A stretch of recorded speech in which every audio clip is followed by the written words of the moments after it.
propre signification. Ainsi, vous le voyez, le mythe de Sisyphe ne parle pas seulement d'un homme et d'un rocher. Pas du tout. Il parle de nous, de nos routines, de nos efforts parfois répétitifs, de nos projets incertains.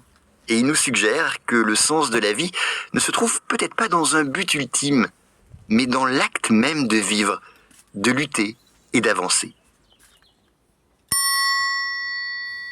Voilà pour cet épisode, merci d'être resté jusqu'au bout. S'il vous a plu et si vous souhaitez soutenir mon travail, n'hésitez pas à vous abonner. Je compte sur vous. Merci par avance. Alors hier, nous avons abordé le mythe de Sisyphe. Et dans la mythologie grecque, de nombreux châtiments reposent sur cette idée simple. Répéter éternellement un geste inutile. Sisyphe pousse son rocher, on l'a vu. Les Danaïdes remplissent un tonneau percé. C'est inutile, encore une fois. Quant à Tantale, il tente d'attraper des fruits qui se dérobent sans cesse. Et donc, dans tous les cas, il ne s'agit pas de déchirer les corps, de faire souffrir, mais d'épuiser les esprits. Les personnages sont condamnés à chaque fois à recommencer, toujours, et ce sans progression, sans surprise et sans issue. Et donc, au cœur de leur tâche, il y a forcément l'ennui. Un ennui qui n'est pas une simple absence d'occupation, c'est plutôt une stagnation continue. Et cela, c'est une intuition ancienne qui rejoint des siècles plus tard les réflexions de Blaise Pascal. En effet, dans ses pensées, Blaise Pascal observe que l'être humain supporte très mal de rester seul, immobile face à lui-même.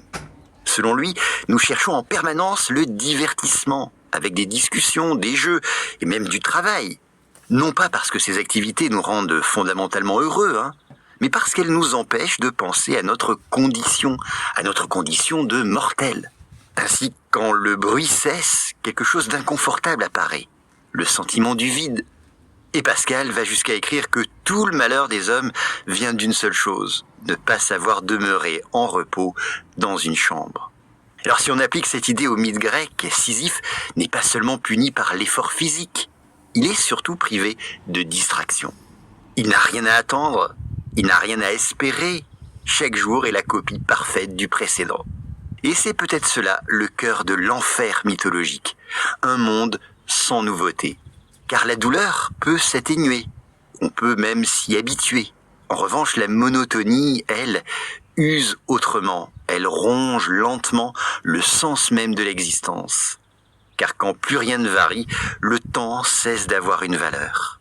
Ainsi les Grecs, sans neurosciences ni psychologie, avaient déjà pressenti quelque chose d'essentiel, à savoir que pour un être conscient, la pire punition n'est pas de souffrir, mais de ne plus rien attendre.